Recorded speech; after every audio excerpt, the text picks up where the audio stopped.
How accurate is it to say that the Korean War was a conflict without winners? The Korean War did not result in any definitive winner or losers. Definite statement. Rather, some beneficiaries emerged along with some clear losers. A winner is, rather, a belligerent to a conflict that fulfills its own objectives in that conflict.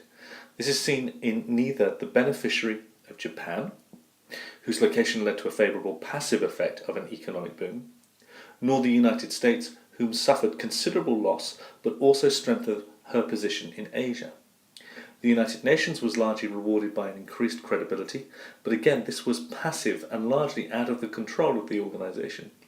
Furthermore, the considerable losses faced by the Chinese and in both Korean states relegate these nations from being winners in the conflict.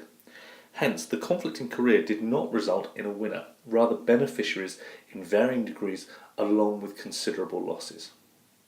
Here is the argument that is going to be put forward and the different countries that are going to be addressed as the student works through this particular piece of work. Crucially, the Korean War did not emerge with a winner due to Japan being the main beneficiary of the conflict rather than a winner. American reliance on Japanese goods throughout the conflict led to a massive boom in the economy, Japan clearly benefiting from its close proximity to the Korean Peninsula. Indeed, the Japanese earned $3 billion from this conflict, contributing to the 10% growth in GNP in the early 1950s. This was consolidated by the 1951 Security Pact, granting US protection and the regaining of independence in 1952. Japan, therefore, was a major beneficiary of the Korean conflict because of the massive boost to its war-torn economy and the political stability that was brought by it. This in turn paved the way for the development of the democratic, advanced Japanese nation in the latter half of the 20th century. Thus, Japan owes much of its prosperity to the Korean War in the long term. However, this positive outcome does not result in Japan being a winner due to its lack of intent. This relates back to the introduction, this idea of passive rather than active involvement in the war.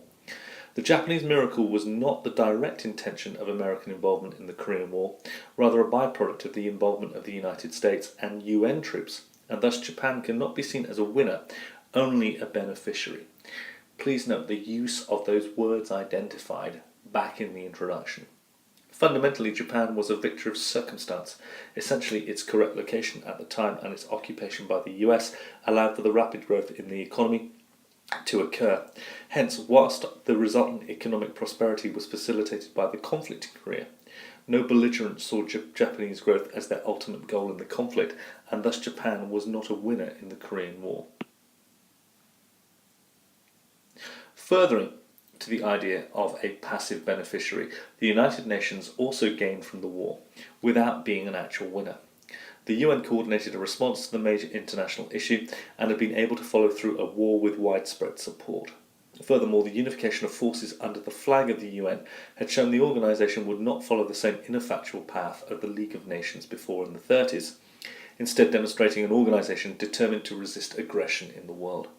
These efforts would have been, however, easily thwarted had the US not had the appetite for war or the Soviet Union had been able to veto the actions. Hence, the United Nations was a beneficiary of the Korean War, rather than a winner due to the lack of control over its role in the conflict. There is no doubt as to the gained credibility the Korean conflict brought the fledgling organisation, yet this was largely the result of the policies and policy of its members rather than the actual UN authority. The US using the UN as a vehicle to pursue their own agenda.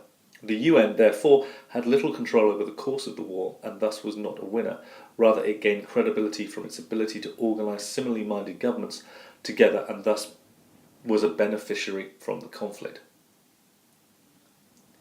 More ambiguously, the outcome of the Americans in the Korean War, with the partially fulfilled intentions, also leaves the Korean conflict without a winner. The US entered the Korean War with the intention of containment, specifically ensuring the survival of the Republic of Korea from the Communist forces. This was eventually achieved and remains so. However, the secondary aim of rollback, reunifying Korea into a capitalist democratic state under Ri, was a complete failure and led to a futile stalemate of casualties and ineffectual campaigns. Furthermore, by the end of the war, the majority of the American population wanted only to see an end to the conflict and cared little for the ideological aims of the war.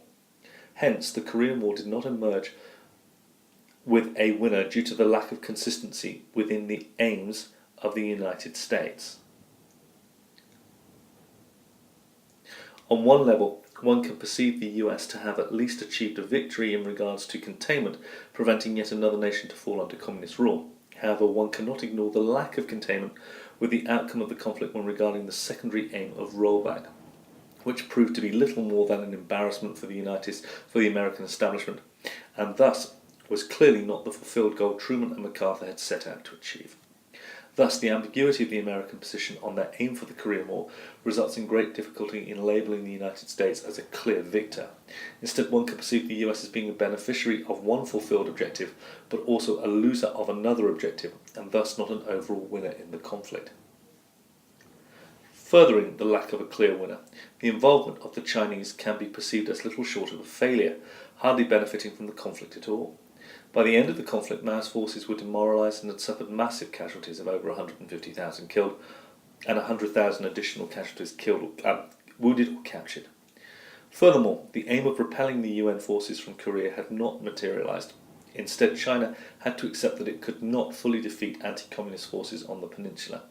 This was then worsened by the international ostracisation, ensuring that the People's Republic of China was excluded from the United Nations for 2 decades and diminishing any hopes of regaining Taiwan from Chiang Kai-shek's nationalists. Please note the long-term consequences of the war here, a wider understanding of the context and the imminent events that the Korean War was and what it would develop into. Hence, the Korean War did not result in China being a winner. Rather, the nation suffered massive losses and damaged international standing. The intention of Mao to prove that his young government was a formidable world force had backfired. The hoped quick victory against the UN forces turned to stalemate conflict that did little to boost national morale. Furthermore, Mao ensured isolation of his country, thus slowing the amount of progress his new communist state could make. Hence, China was very much left with unfulfilled objectives and definitely not a victor of the conflict. Clearly, the losses of both South and North Korea also mean that neither Korean state was a winner in the Korean War. The desire to reunify Korea had not been actualized. Instead, bitter warfare and further polarization of the country ensued. On a human level, the horrendous suffering of the Korean people was acute, with possibly 10% of the population either killed, wounded or missing. This, coupled with the dire economic effect of a loss of agriculture and the already limited industry, essentially resulted in a destroyed nation. While South Korea emerged 3 decades later as a democratic nation, both North and South Korea suffered autocratic government for most of the 20th century and still have not achieved the aim of reunification. Hence, both Korean nations did not emerge as winners of the conflict due to the intention of both the North and South to reunify, and did not materialise with this. The essential aim of the war on a local level was not fulfilled. Furthermore, one cannot even consider North and South to be beneficiaries of the conflict. The massive human and material cost of the war resulted in broken nations, leaving the Korean people with the massive burden of rebuilding. Thus, Korea itself was definitely not a winner in the conflict and was left in a far worse state than any other belligerent in the war. In conclusion, the Korean War was a conflict without winners due to the lack of any belligerent to fully achieve their aims for the conflict's outcome. Indeed, the main beneficiary of the war, Japan, was not even directly involved in the conflict, and the UN simply united different belligerents under one common entity. Thus, the Korean War instead resulted in a number of parties that benefited from the war in varying degrees. Japan, the UN, and to a lesser extent the United States, and parties that suffered or lost the war, China to a degree, and most prominently North and South Korea. The Korean conflict, therefore, saw no particular winner emerge, rather some nations simply gained more than others.